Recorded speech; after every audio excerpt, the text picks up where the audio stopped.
Charlottesville resident Raymond Meredith drives through the intersection of Route 29 and Raya Road pretty much every day.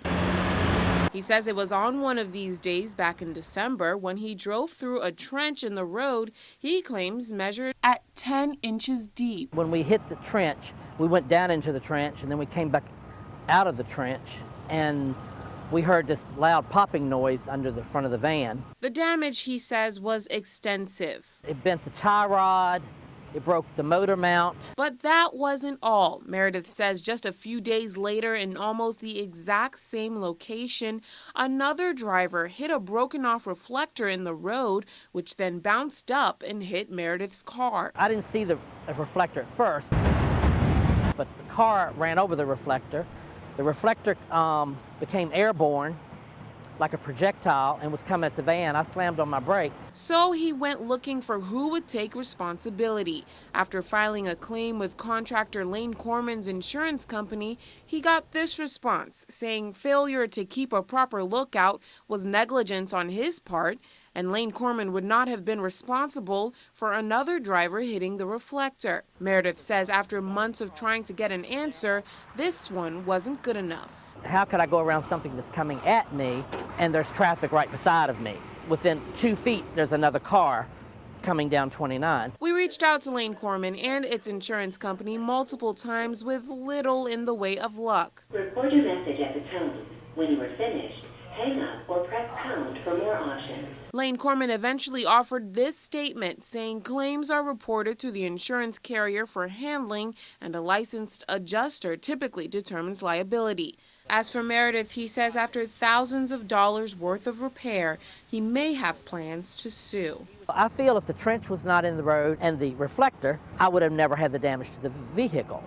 And I feel that they're negligent in the safety of taking care of the public in the way they've kept the road. Old portraits hanging on the wall,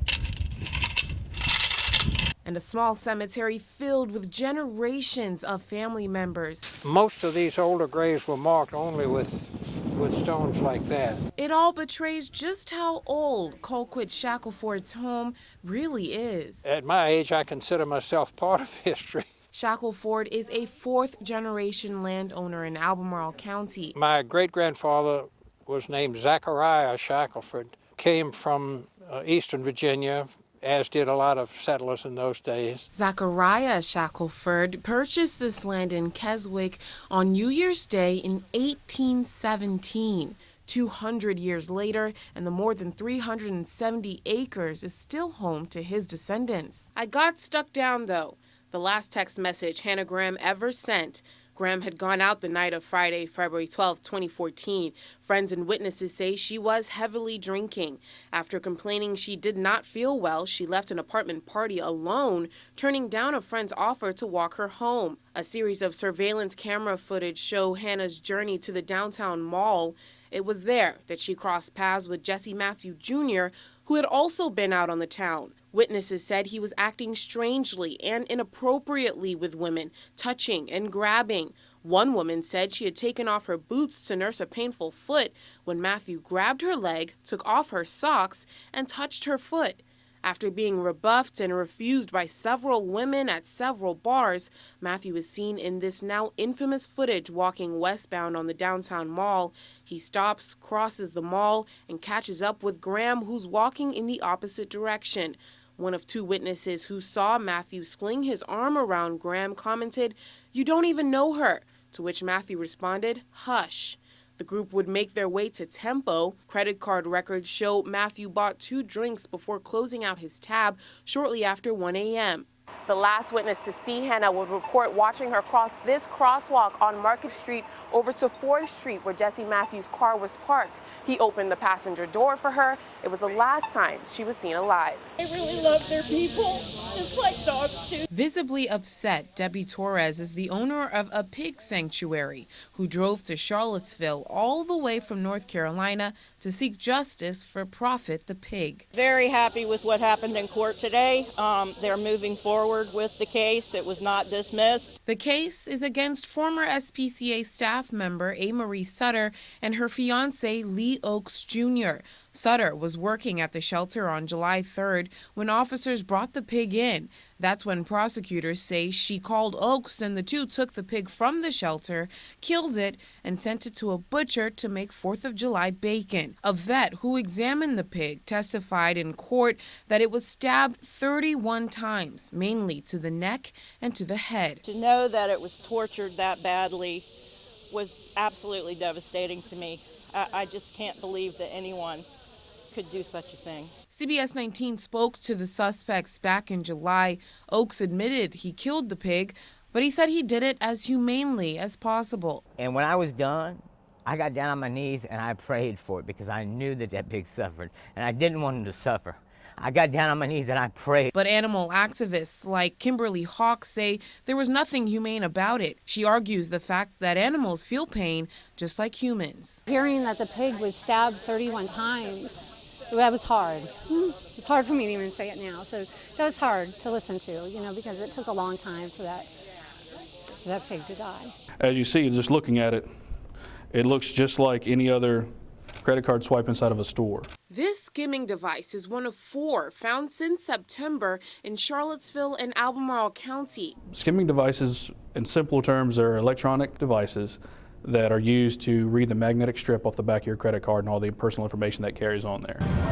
There it is. Take a look again. It happened so fast you may not have noticed. The skimmer, almost identical to the actual card reader.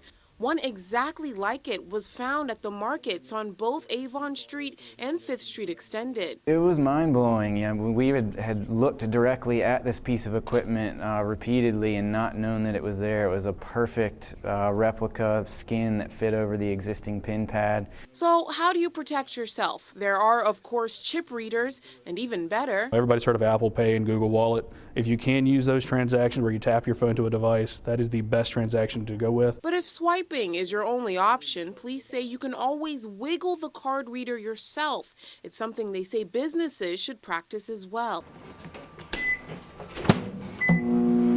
On a weekday afternoon, 54-year-old Joyce Sandridge and her 8-year-old grandson Jahsir Hawkins are fixing something to eat. Jahsir mostly do this himself. The two live together in Albemarle County. He's my pride and my joy. Sandridge is Jahsir's only parent. He's my daughter's child. But her daughter passed away from breast cancer when Jahsir was just 2 years old. It was hard. She always wanted a child, and when she had him, the little bit time that she was with him, she was a very good mother. There's your mommy. Before her daughter passed away, Sandridge says she spoke with her about who would take care of her son once she no longer could. She came to me, she asked me. She said, Mama, she said, do you want Jahsir?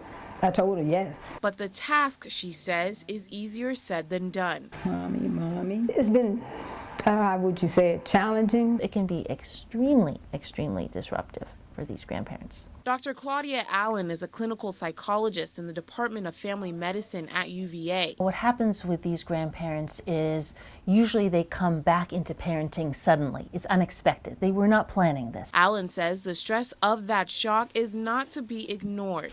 At the Visualization Laboratory, or VisLab, at UVA, a number of high-tech resources are available to help researchers, visualize. For example, with medical imaging, we can use visualization to examine things that we've never seen before. The latest VisLab tool. What we recommend is you put the back on first and then bring it kind of forward. A virtual reality system. I'm going to hand you the controllers. Which, of course, we had to try. Okay. Now, if you turn around, you will see 3 options. Oh, whoa. Photographer Mike Fish also gave it a go. Never was good at art. You can draw. This is the only thing I know how to draw. It's a dog. some better than others. Is that a dog or a bunny? It's supposed to be a cat. Or come up close and personal with a whale. It's so big. Or the creatures of the deep, dark sea. Yeah, this is pretty cool. Jacqueline Huban manages the Viz Lab and says the virtual reality tool is already being put to use for various research projects. She says while the technology is just now taking off in the Viz Lab, the possibilities are endless.